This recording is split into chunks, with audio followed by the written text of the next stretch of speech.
তালেবে ইলম আছে অনেকের মা নাই বাবাও নাই। অনেক তালেবে ইলম আছে দুনিয়ায় মা আছে বাবা আছে, কিন্তু তেমন সামর্থ্য নাই তার সুন্দর জিনিস দেওয়ার জন্য। সাহাবাইকে আমরা ত্যাগ আর কোরবানি করিয়া যেমন করে দিন প্রচার করেছে, আজকে উলামায়ে দ্বীন তালেবে ইলমরা বড় কষ্ট করে কোরআনের ইলম অর্জন করে। এর বাবা তোমার তো ধন দৌলতের অভাব নাই, আল্লাহর নবী জানায় দেয় উম্মতের দল এই ধন দৌলত নিয়ে দুনিয়ার জিন্দেগি থেকে চাইতে পারবে না। এই দুনিয়ায় দিনের জন্য উজাড় করিয়া দিয়া যাও, ইসলামের জন্য কোরআনের জন্য বিলায়া দাও। যদি বিলাইতে পারো আমি দয়ার নবী ওয়াদা দিয়া দিলাম, নবীর ঘর মাদ্রাসার জন্য এতিমদের জন্য যারা অর্থ করে কোরবানি করিয়া যাইবা, আল্লাহর নবী বলেন স্বপ্নের মাধ্যমে হলেও আমি তার সঙ্গে দিদার দিয়া দিব। একটু জবান খুলে বলেন না সুবহানাল্লাহ। খুতবাতে হাকিমুল ইসলামের ভিতরে আসছে আল্লামা কারি তৈয়ব সাহেব বলেন, এরে বাবা এই কথাটা বলিয়ে আমার মূল কাজের দিকে যাই। নবীর ঘরকে মুহাব্বত করো, তালেবে ইলমদেরকে ভালোবাসো, নবীর দিদার হয়ে যাবে। হাসরের ময়দানে নবী সুপারিশ করে তোমার জান্নাতে পৌঁছায়া দিবি। শুধু নবী নয়, এই দিনের ধারক বাহক আলেম হাফেজ তোমার বাড়ির খাবার খায়া তোমার অর্থ গরির কারণে ভালো জায়গা থেকেছে, হাফেজে কোরআন হয়ে গেছে। ওই যে ৬৬৬৬ তারা বিশিষ্ট জান্নাত। হাফেজে কোরআন ডাক দিয়া বলবে মালিক, যার বাড়ির খাবার খেয়ে কোরআনের ধারক বাহক হইছি, যার অর্থের কারণে সুন্দর প্রতিষ্ঠান হয়ে গেছে, যে আলেম উস্তাদের মাধ্যমে আমি রাহবার হয়ে গেলাম, তাদের ছাড়া আমি একা একা জান্নাতে যেতে পারবো না।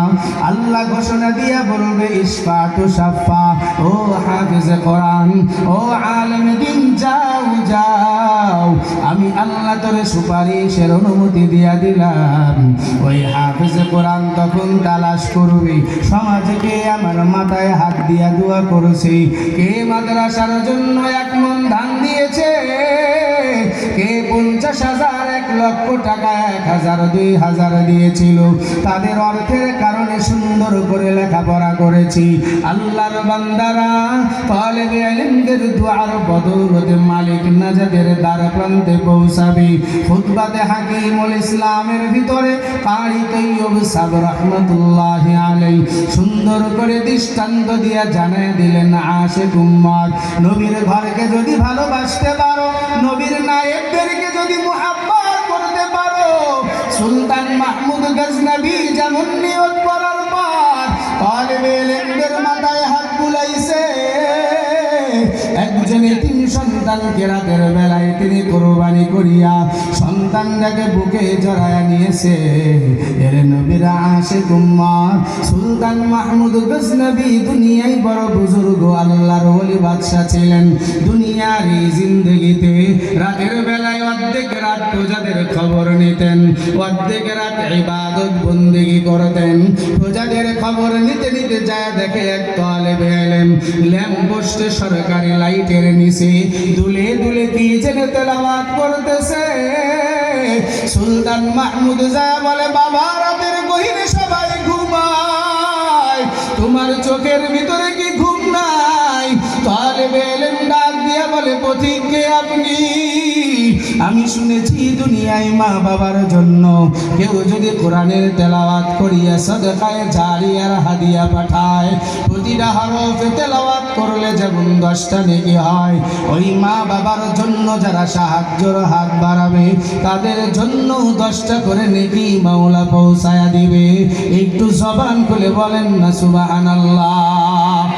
সুলতান মাহমুদ গজনবী বলে, শোনা দুনিয়াতে তোমার কি ঘুম নাই? বলে, আমার মা নাই, এই দুনিয়ায় আমি বড় এতিম, আমার বাবা নাই, আমার থাকার মতো ভালো বেডিং নেই, শোয়ার জায়গা নেই।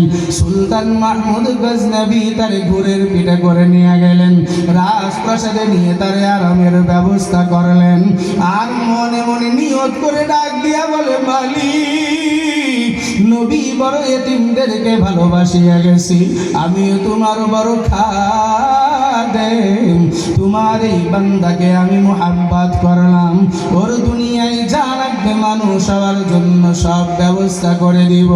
সাথে সাথে সুলতান মাহমুদ গজনবী এমন নিয়ত করার পর আল্লাহর বান্দা 2-4 রাকাত নামাজ পড়ে একটু কাত হয়েছে, কাত হওয়ার সাথে সাথে ঘুমায়া পড়েছে। ঘুমের ভিতরে দেখে সুন্দর পোশাক পরিহিত একজন বান্দা আমার সামনে এত সুগন্ধি জড়িত শরীর নিয়ে হাজির হয়েছে।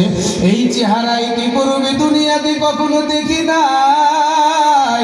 আমাকে ডাক দিয়া বলতেছে, সুলতান মাহমুদ আয়, এই দুনিয়ায় তুই আমি নবীর বড় আশিক, আমি নবীর জন্য দুনিয়ায় পাগল পারা হয়ে গেছো, আমি তোর সঙ্গে দেখা করব সুযোগ পাই না।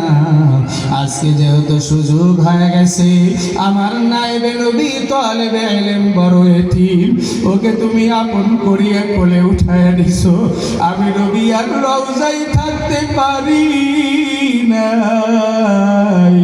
ও সুলতান মাহমুদ আয়, আমি তোরে বুকে জড়ায় নিয়ে তোরে সার্টিফিকেট দিয়া গেলাম, এখন যেমন করে তোরে বুকে জড়ায় দিয়েছি,